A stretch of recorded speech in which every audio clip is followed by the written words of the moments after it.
In the spring of 1853, a sealed intake ledger from the Ash Hollow Asylum arrived at the Elkstone County Archive. Its corners scorched, its cover warped from moisture. Inside, beneath a glued addendum marked anomalous lineage, a single family file stretched across 4 generations without ever branching. 2 surnames appeared repeated and reversed, cycling back upon themselves like mirrored reflections. No marriages were recorded, no adoptions filed, yet births were logged regularly, methodically as if nothing were amiss. The patriarch's name had been crossed out in every census, a faint smudge, where ink once held, but his presence was never absent. He appears in town, council minutes, tax rolls and land inheritance claims, each time with different initials, but the same signature slant. He officiated marriages without ever being recorded as married. He signed property grants for others, but never for himself. When the ledger was reviewed in 1873, a junior clerk penciled in the margin, "The names run backward, the blood does not." The file was resealed that same year. Amendments followed, and the family, despite decades of residence, remained unlisted in the county directory. Because they were unknown, but because they had never truly arrived. They had simply continued. Like the video and subscribe if you're ready to step into. He had 3 sons with his own sister, the most inbred patriarch of Appalachia. And if you're listening right now, tell me your country and the time. There's comfort in knowing we're all out there, scattered across timelines, watching the same story unfold. In the 1853 census ledger for Green Hollow Township, nestled deep in the Appalachian Divide, a single household entry drew quiet alarm. Line 87 listed 5 children, 3 male, 2 female, each with surnames that mirrored one another across alternating rows: Corvin and Nevrock, Malta and Retham. Dismissed as a clerk's error, until a second copy from the ledger duplicate held at the county seat in Elkstone showed the exact same pattern, handwritten by a different enumerator weeks apart. The father's name, once recorded in firm black ink, had been scratched out in pencil with surgical precision. Beneath the gray abrasion, the name remained legible: Harland Corvin. There were no records of a man by that name holding land, voting, or marrying in the region, but he appears faintly in a land tax petition filed 6 years earlier, spelled Harlan Nevrock. That duplicate was archived in a supplemental log, labeled "Discrepancies Do Not File." When state auditors attempted to follow up the anomaly in 1854, they found the family cabin abandoned. Inside they noted 3 birth certificates, 2 signed by a local midwife, and the 3rd signed by the patriarch himself. All bore different family names. In the hearth, among cold ashes, lay a folded church flyer titled, "The Bloodline Must Not Circle Itself." One census auditor, Enoch Lilly, would later file a personal affidavit to the state records office. In it, he describes a man at the cabin door with the eyes of a sheepdog and the voice of a teacher. The man declined to answer household questions directly, but insisted that his family was self-accounted and already inscribed in both directions. Children, when asked their surnames, all paused before answering. Then each gave different spellings, often rearranged versions of the others. Harland or Harlan remains an anomaly in state archives. His name, ears only in reversed or fractured forms, scattered like fragments across marriage licenses, school rosters, and deed transfers, never duplicated, but always too similar to ignore. When archivists attempted to cross-reference handwriting samples across documents, one detail held firm. The angle of the R in Corvin sloped forward, unnaturally, a habit common to left-handed writers taught in right-handed script schools.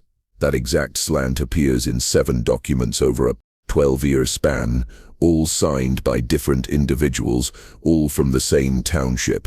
The census log remains stored in a sealed drawer of the Elkstone Historical Annex, now labeled with the phrase, etched into its iron lock plate, family repeats, record once, no further visits.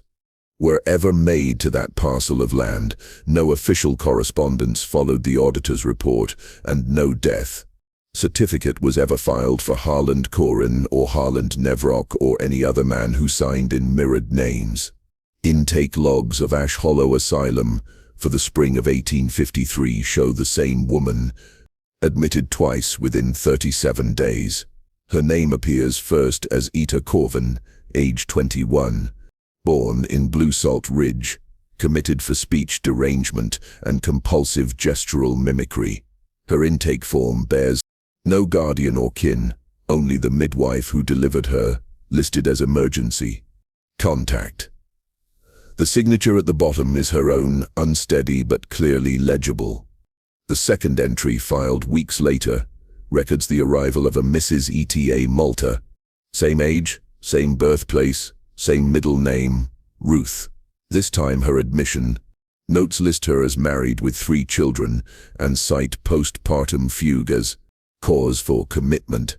The signature is once again her own, this time steady and looped as if copied from a school primer. Both forms were approved by the same attending physician, Dr. 1. Sturck, who died the following year in a fall from the 3rd-story window of the intake ward.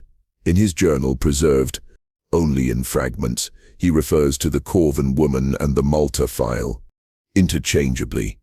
A note on April 12 reads, "She remembers only one of them at a time, but signs both." According to internal correspondence now stored in the regional board's redacted archive, an asylum clerk attempted to consolidate the 2 files. His request was denied. The refusal came not from the medical board, but from a civil registrar in Elkstone County, who wrote only, "Marriage was not annulled. Therefore the woman is not unmarried. Leave both." Ita never received visitors under either name. Her room remained barren except for a wooden rosary and a child's drawing scrolled in charcoal on the back of a petition slip. The sketch depicts a man, a woman, and 2 small figures holding hands. A 3rd figure stands behind them, headless. Rotated shifts. One noted that Ita would sometimes respond to Miss Corvin with hostility, denial, panic, or silence, but when addressed as Mrs. Malta, she would whisper things in Germanic phrasing, though her records list her as speaking only Appalachian English. Never used the name Malta aloud. Upon review of county marriage logs, no union is listed between an E.T.R. Corvin and any Malta, but a petition to certify a private marriage, an uncommon process at the time, was filed by a man named Harlan M. Second witness. E.T.A. died in Ash Hollow in 1861. Her death certificate lists her as E.T.A. Raw Corvin Malta. The dash between names is smudged, not printed. A later clerk marked her file cross-verified, but no definition is attached to the term. Phrase was never used again in any asylum ledger that followed. Her original bed was sealed off after her death. No patient was ever assigned to room 212 again. On the brittle parchment of the 1851 Elkstone County marriage roll, entry 47 remains one of the few licenses marked of relation. The groom's name is listed as Harland M. This area, no full name, no birth year. A single line slashes through the witness field, and the officiating authority is noted only as chapel layman, non-clergy. The license was filed, approved, and stamped despite its irregularities. No address was given, only the phrase home property, edge of hollow. January of the following year, 2 birth entries appear in the county's Inca ledger, male twins born within 15 minutes of one another. Both were given surnames that do not match, Corvin and Nevrock, each a reversal of the other. Under mother's name, the line was left blank, written HM matching the groom's initials. That year, only 1 adult Signature appears across all land registrations, tax petitions and census enumerations for the lower hollow. Matches Harlan's handwriting from the marriage roll. Precise square-jawed penmanship, with a distinctive open-looped row, but no full name was recorded with the ink. Supplies to the cabin during the heavy frost that spring, a journal entry from a junior courier, later archived in the Elkstone Postal Inventory, recounts entering the home briefly. 2 cradles, nearly identical, set across the room, one with hand-stitched blankets, the other bare.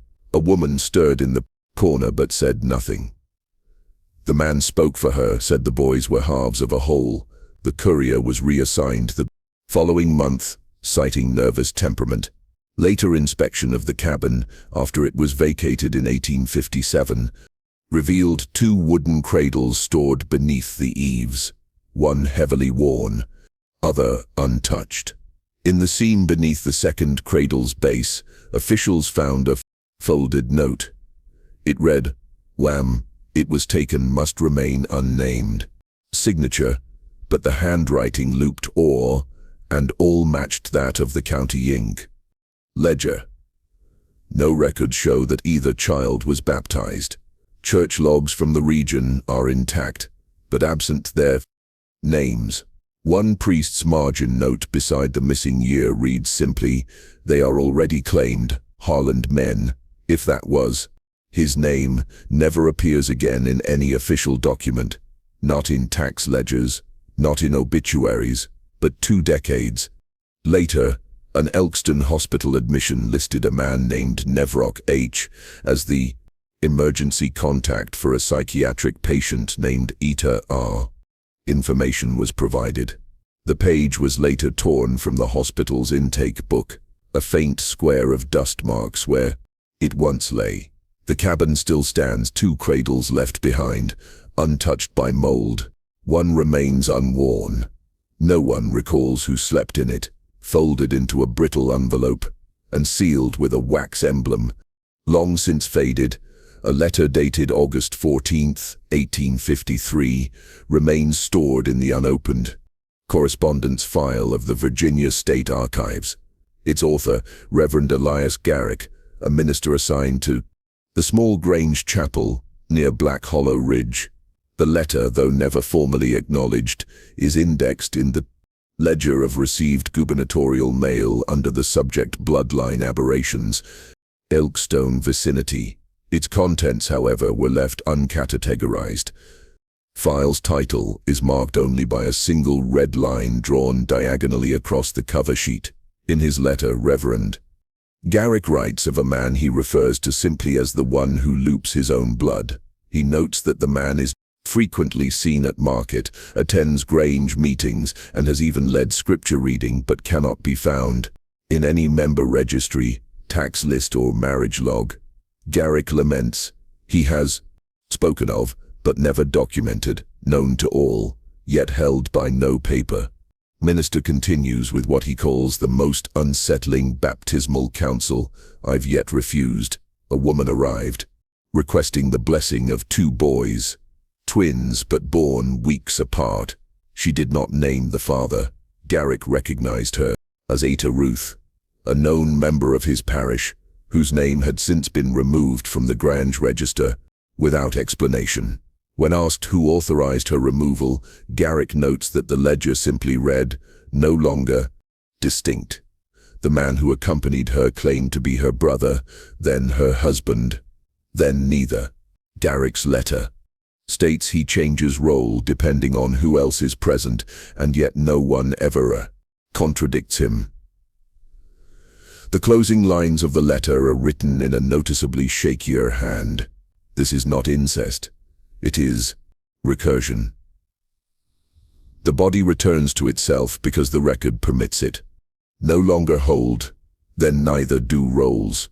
You will not find the error in the person. You will find it in the paper that tolerates him. The governor's reply, if there was one, is lost or never written. There is no mention of Garrick in later state correspondence.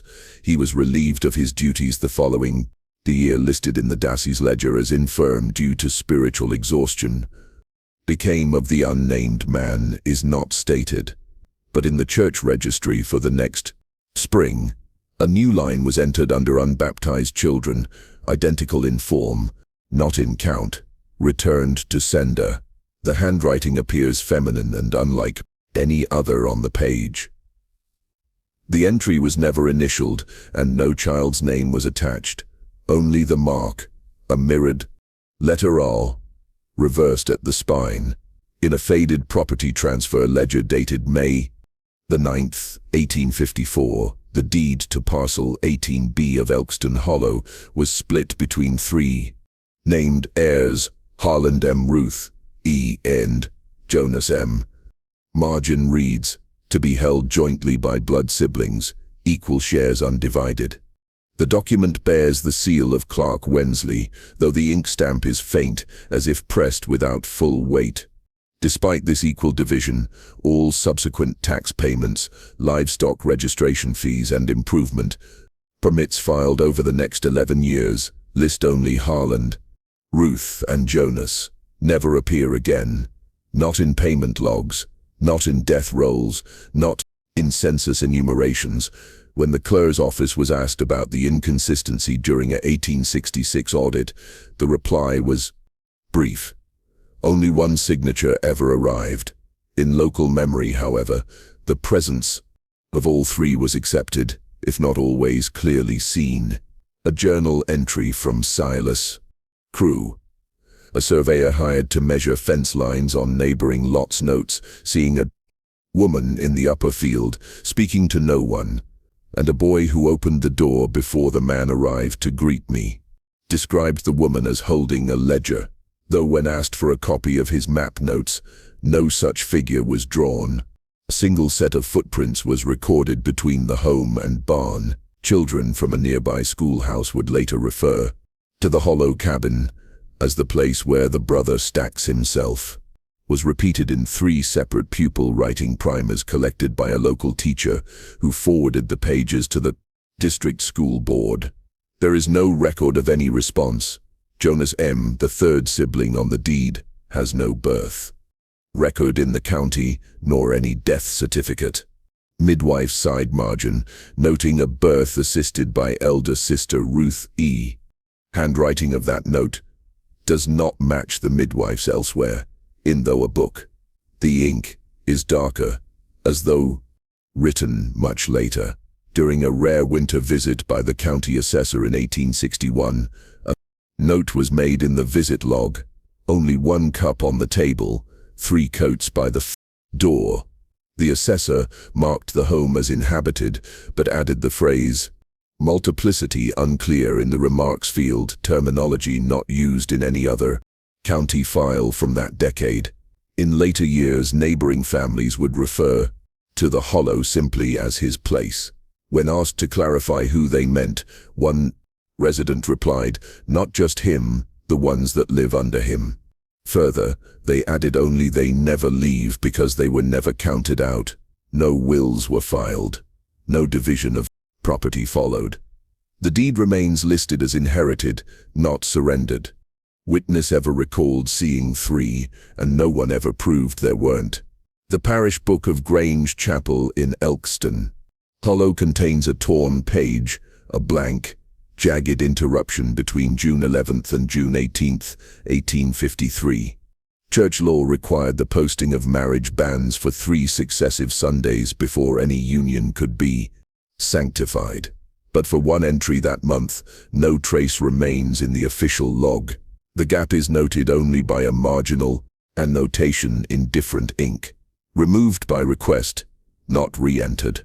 Chapel's altar boy, Isaiah Moding, age 12, copied portions of the banns into a personal notebook, a habit encouraged by the minister for penmanship practice. The back page in uneven graphite. Isaiah wrote a single phrase he claimed to have copied exactly. He taketh her back as was taken from him. Couple are not preserved. The efficient Father Enley filed no copy of the ceremony. Church seating logs from the day show the chapel near empty, unusual for a summer wedding. When asked later by Dusin officials, Henley offered only that no law was broken and the matter was internal. He was reassigned within 2 weeks to a rural outpost near Harlan's Crossroads, 2 counties west. He never again presided over a wedding. The erased banns, however, left subtle residue in the church's duplicate logbook, a faint indentation visible under slanted light. The top line reads, "Mo of Koshin" by before the text trails off into unintelligible smudge. Ink testing decades later confirmed it had been deliberately dissolved with vinegar and lime solution, a method sometimes used by clerics wishing to purge sensitive errors without tearing pages. The central figure, presumed to be the same man referenced in earlier Elkstone filings, was known to the church only by initials. A review of earlier service rosters reveals a name penciled into choir rolls, then crossed out and replaced with family tie disqualified from solo reading. The disqualification rule, established locally in 1849, applied only to those involved in union of ambiguous lineage. That language is never defined elsewhere in the church charter. When questioned in later years, Isaiah Moding recalled that the man who stood at the altar wore no wedding garment, only work sleeves, and held the woman's wrist, not her hand, through the entire recitation. Isaiah also remembered that the congregation was silent, as if watching something they'd already seen. The church bell did not ring that day. The offertory tray remained half empty, and in the weeks that followed, no other couples in Elkston Chapel were wed. The altar rail was replaced in 1854. The old one, carved with initials worn shallow by time, was placed in the vestry closet. Its front panel bore 2 mirrored letters, chiseled side by side. The tad was later filled with candle wax. No one could say who placed it there. The Ash Hollow Asylum maintained a precise, almost clerical discipline in its intake ledgers, columns for name, age, origin, relation, and hereditary pattern.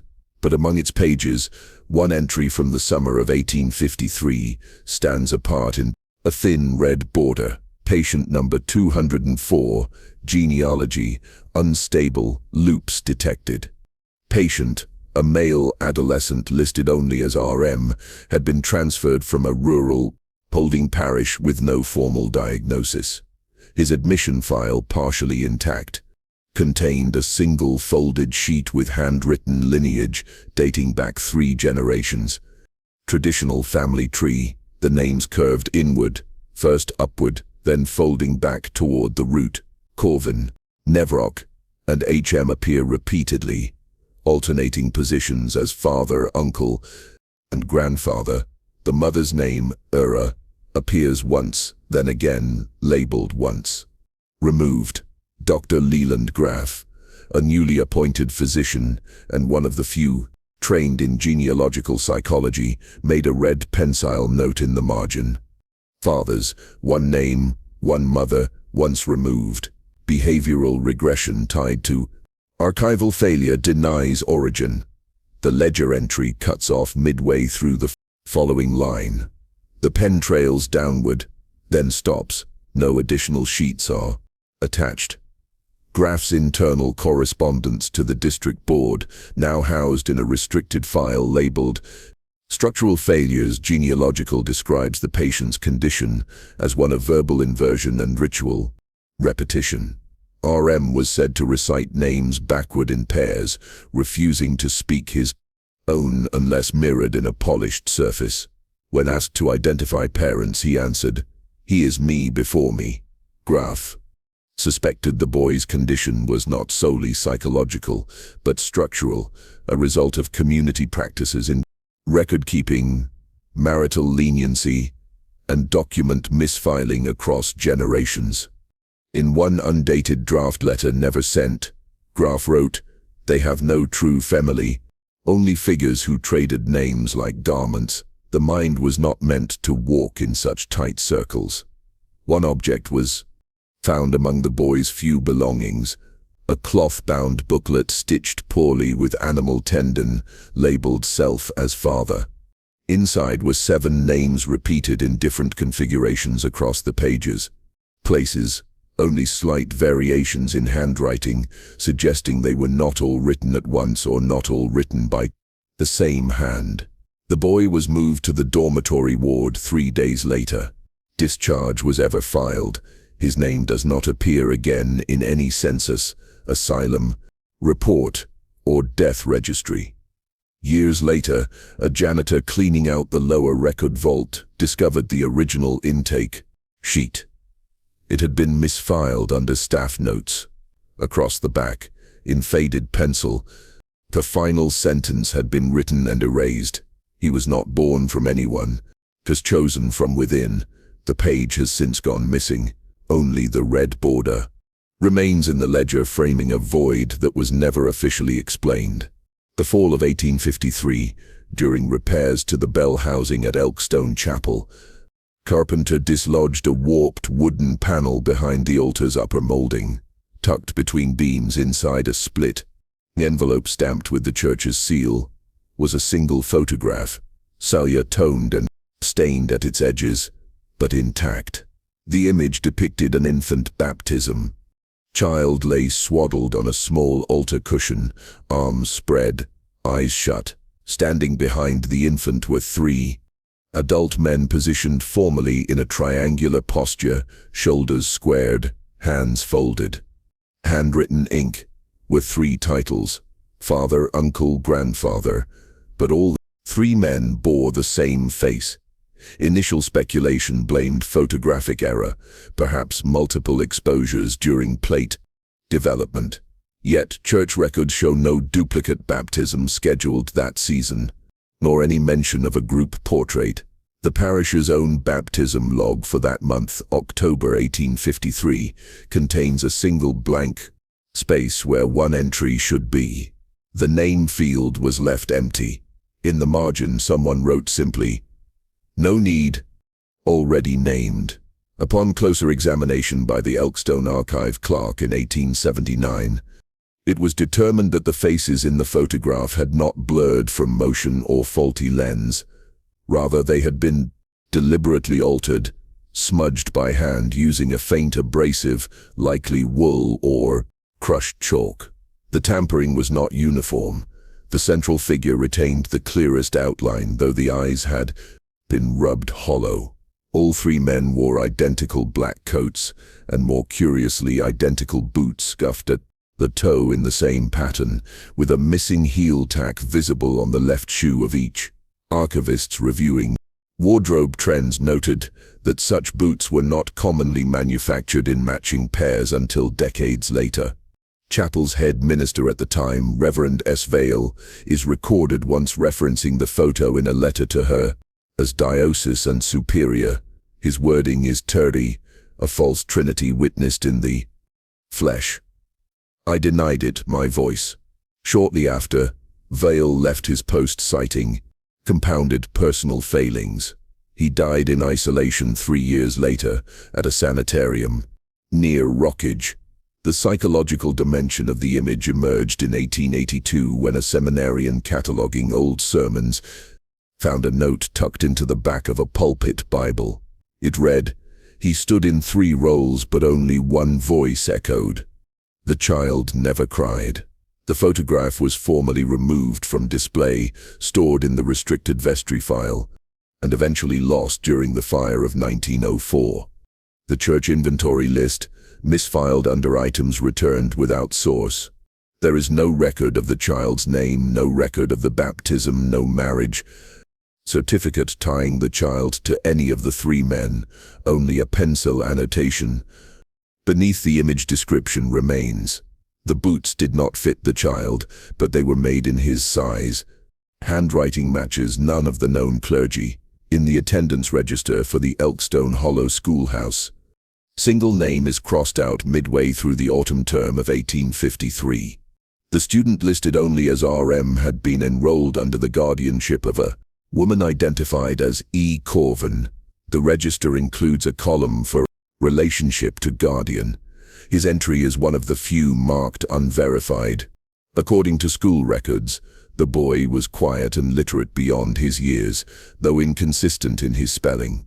Primary exercises often replaced assigned words with repetitions of unfamiliar phrases, chief among them, hyphenated compound, not found in any lesson.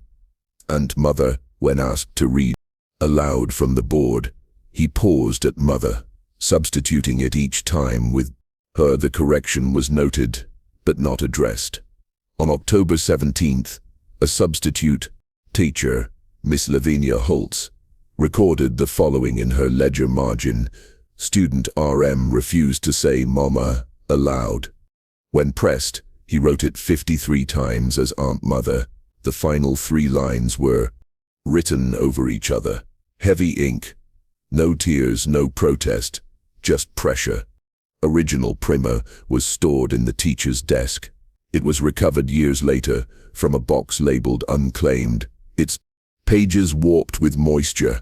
Each instance of the word had grown thicker toward the end, indentations carving into the paper, nearly tearing through. On the last page, a single phrase appears beneath the word, "She was not first." Sent home with a note requesting clarification of his guardian's role, he did not return to class. No withdrawal form was filed and no guardian ever responded. His name was replaced the following term by a boy with the same last initial and similar height, but a different surname. Class photograph taken the prior month. Both boys appear nearly identical in posture and dress, but not in expression. The first is looking away from the camera.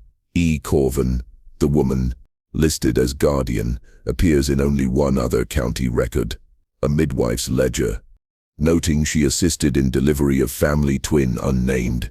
No further information is included. Her own baptism and marriage records remain missing or mislabeled, filed under Koran coin, and one instance of Ruthier. The boy's desk remained unoccupied for the remainder of the year. Other students refused to sit there, claiming the seat made their handwriting slant too far right. The primer was eventually moved to the district archive, but the ink from the final page bled through. On the inside of the back cover, archivists later found the same phrase carved faintly beneath the binding thread. She did not become. She was returned. There is no record of who wrote it. The tool used was never found, and the ink was not from any school-issued pen. Eastern edge of the Corvin property. A rectangular clearing remained bare across 5 generations. No tree, hedge, or creeping root ever took hold in its loamy soil, not even thistle. The area called it the Still Acre. Soil samples taken in 1849 indicated no chemical imbalance, no salt, no disease, and yet even wild seeds scattered by wind refused to germinate. In 1852, a traveling botanist named Dr. Myron B. Exley, newly educated at the College of Natural Studies in Richmond, visited the region after reading an article in the Appalachian Almanac, referring to the plot as land blessed against growth. B. Exley arrived with an assortment of saplings, elm, pine, ash, and planted, each at equidistant intervals across the clearing. Witnesses recorded that he worked alone, spoke to no one, and refused accommodations from town. He camped on the property in a canvas tent for 3 nights. On the 4th morning, he was gone. He left behind no luggage, no tools, and no notes, except a single postcard mailed from a train stop 90 miles south. It was addressed to the county record office unsigned. The message read, "The tree is already growing and it's human." The postcard was later archived as a curiosity filed under botanical records, unsubstantiated. But in 1861, the field was surveyed again after a drought scorched most of the surrounding farms. The Still Acre remained strangely moist, damp enough that footprints stayed visible days after rainfall. When surveyor Elijah Carr drove his marker rod into the soil. It hit resistance just 5 in below the surface. Digging revealed not rock nor clay, but an interwoven mat of thick, fibrous strands, pale and soft, with faint veining along one side. Notes described them as neither root nor muscle, but sharing qualities of both. Sample was sent to the State Agricultural Bureau, which declined to issue a AFA oral report. In the margin of their return envelope, someone had written, "Not plant, not fully." In a land appraisal conducted a decade later, the field was excluded from the taxable acreage, labeled simply as unproductive, reserved for familial use. Designation was unusual. No such category exists in other property records of the time. The Corvin family never fenced the field. No livestock grazed there. Children, when asked to play nearby, reportedly avoided it, without being told.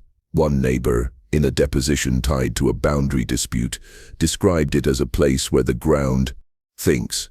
Today, satellite maps show a perfect square of unbroken soil where the rest of the property has long since eroded. There are no roots, no tree trunks, no leaves.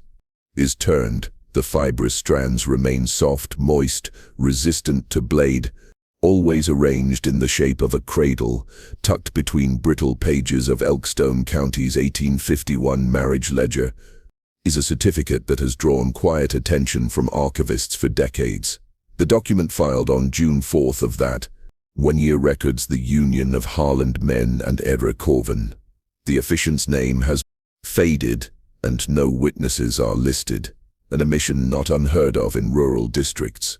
What makes the page notable, however, is not what it lacks, but what it contains. The groom's name appears twice. The first instance, Harland May, is written in a light brown ink consistent with iron gall, commonly used at the time. It appears faded, oxidized, older than the rest of the page. The second instance, his signature at the bottom, is darker, fresher. Both names match perfectly in angle, pressure, and slant. Identical flourishes on the capital H. But chemical analysis conducted in 1911 confirmed that the two inks were produced nearly 15 years apart. Implication, though quieted in official reports, was unmistakable. The man signed his own marriage certificate after he had already died. A marginal note from Deputy Clerk Thomas Baumann made in 1856 during a review of irregular filings reads, "Same wrist, different Maine." No clarification followed. The note was never officially sanctioned. Bowman later filed a resignation letter citing difficulty discerning alterations from truth. He never worked in public records again. More unsettling still was a page found inside Bowman's personal daybook, now held by the Elkstone Historical Society. It contains several copied signatures, variations of Harland, HM, and Nevrock, each noted with observations such as inward pressure, overcorrected loop, and dominant left side drag. Marked in red pencil, not his, but from same hand. Harland man was officially recorded as deceased in the winter of 1848, 3 years before the marriage filing. Cause Feverton burial was performed by a traveling deacon, now untraceable. No gravestone has ever been found. Despite this, the man referred to as Harland continued to appear in county receipts, church rosters, and tax statements well into the 1860s. In perfect handwriting, always signed with the same wrist slant noted by Berman. One surviving deed transfer lists his title as proprietor in recurrence. The term has no precedent in legal language. The marriage certificate was quietly refiled in 1872, this time with only one ink layer visible. The other had been chemically lifted, an early archival bleaching process not commonly available in the region. But the clerk's side note remains penciled faintly at the page's edge, too faint to copy, but too firm to erase. Same wrist, different man. No bride commented on the difference. The hand that signed it kept signing even after the man attached to it had been buried, if he ever was. The Elkstone County Courthouse ledger for the year 1855, petition numbered 1389, stands out, not for its contents, but for its structure. It begins not with a landholder bequeathing property to an heir as was customary, but in the opposite direction, a child granting inheritance rights to his father. Language is formal, even precise. Let it be entered that the named recipient, Harland May, is to retain custodial claim over parcel 18B as steward of prior occupancy. The petitioner is listed as RM age 12, with no guardian signature attached. The file includes a single line of testimony written in a child's uneven hand. He was there before me, but I was first. At the time, Judge T. Healing dismissed the petition as a clerical error. The filing was placed under review, not actionable, and set aside, but within 6 months, 3 more petitions were filed under similarly reversed structures. Each document came from a different township. Briar Gap and Pine Mill all referenced the same tract description. Via memory, not death. The signatures varied in age, all under 15, and each named a guardian or father figure resembling the same man, Harland H.M. or the man before the ledger. In 2 cases, no mailing address was given. The court clerks denied knowledge of the petition's origins. The handwriting on all 4 files showed no variation, despite being filed on different days by supposed different children. A regional audit attempted to trace the original submission logbooks, but discovered that none of the petitions bore Clark initials or timestamps. One document, when held to the light, revealed a watermark not used in official court paper, a mirrored R surrounded by thorned branches. Judge Healing, now skeptical of coincidence, issued a sealed memo to the Elkstone Records Commission. In it he wrote, "We are not observing inheritance be Ute inversion.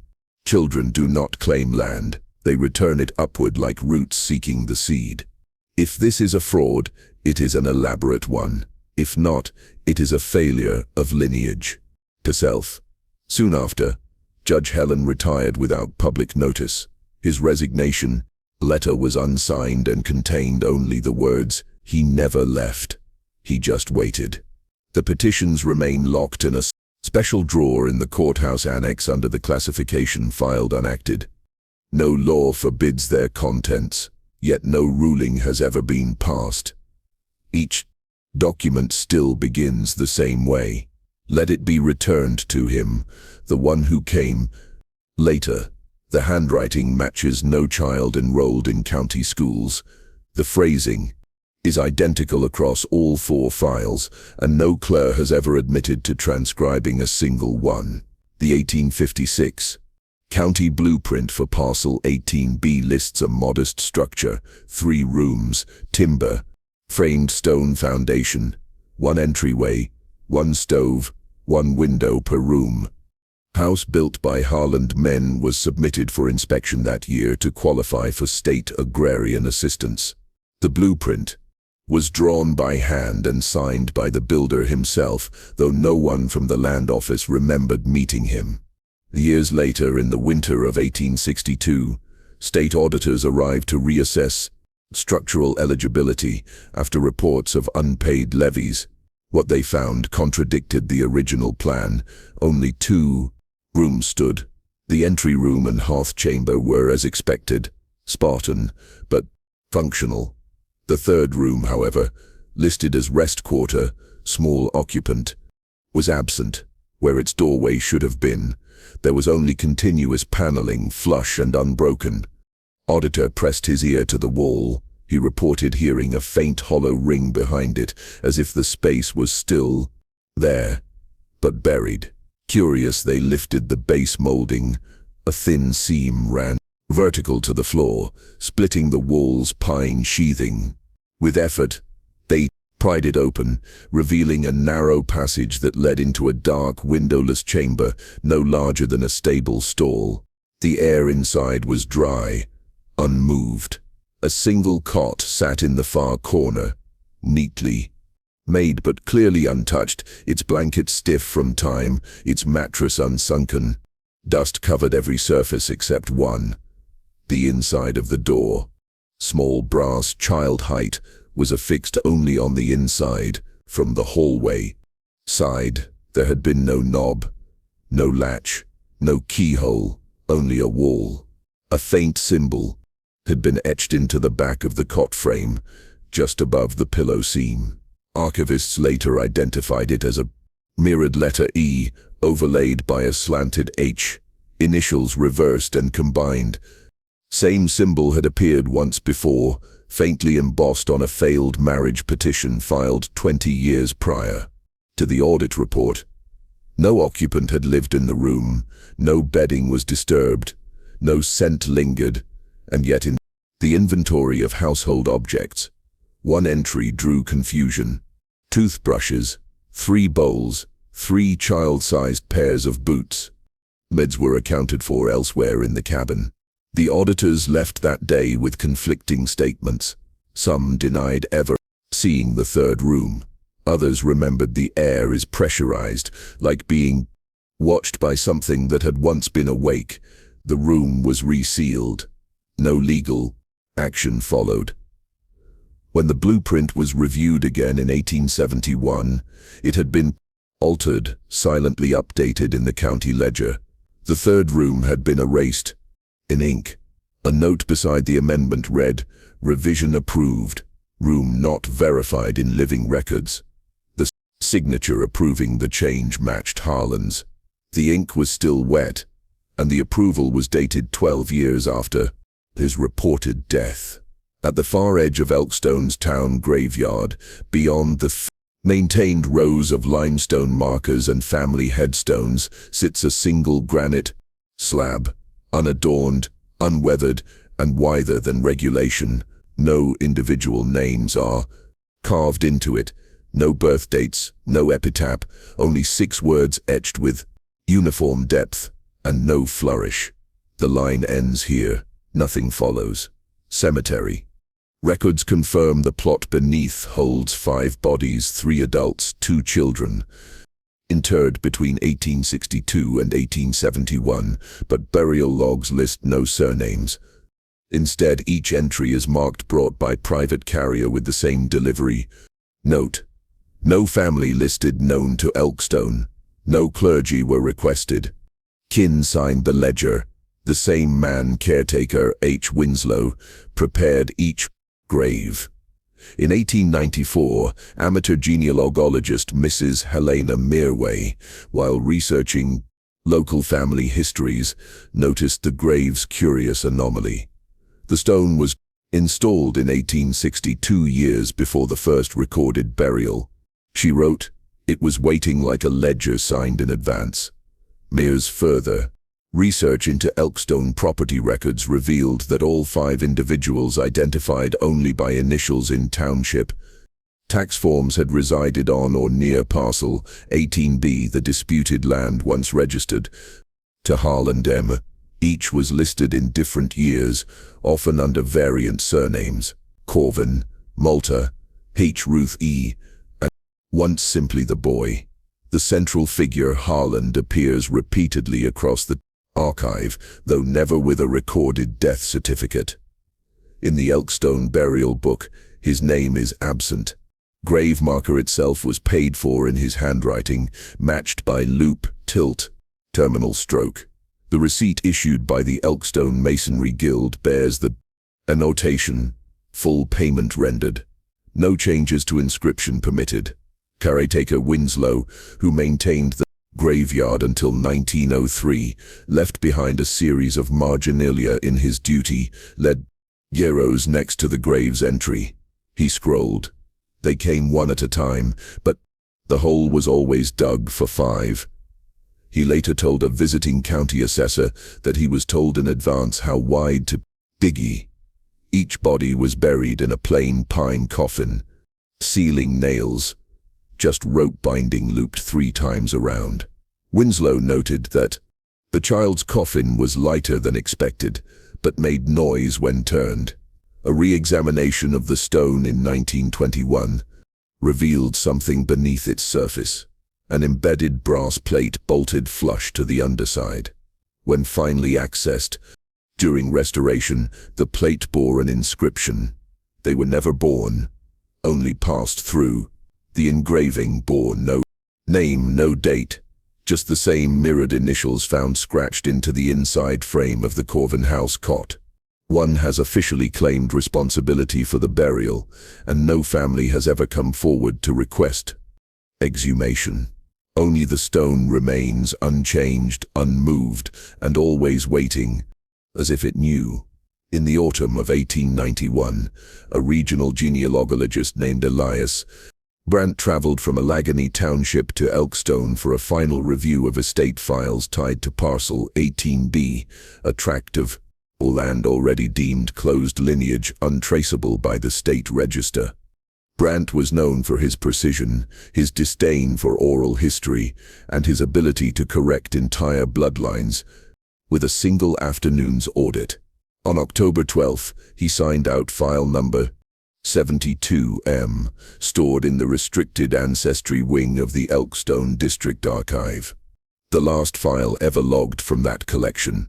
The file, originally labeled Corvin HM and unknown twin branches, was noted as fragile and incomplete. A warning in red ink was scrolled across the ledger's checkout sheet. References loop after 3 generations. Do not replicate data. Brandt never returned the file.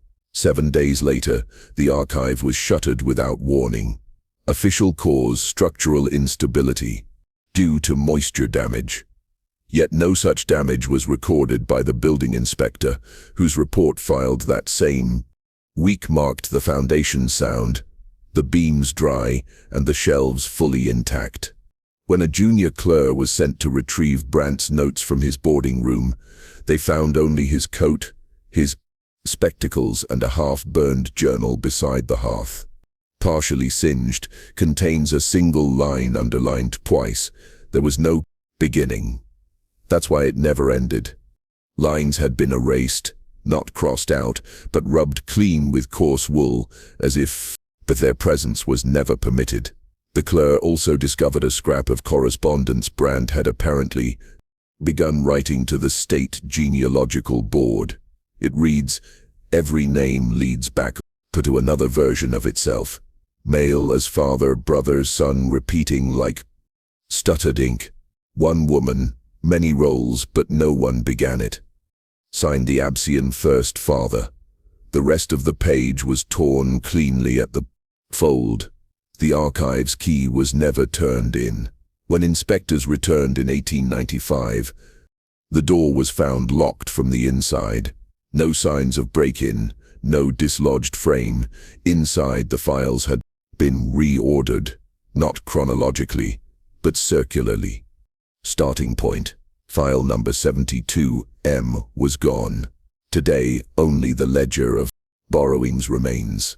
Brandt's name is the final signature. Beside it, a clerk had added one final notation written without punctuation or date. No record, just hands signing themselves.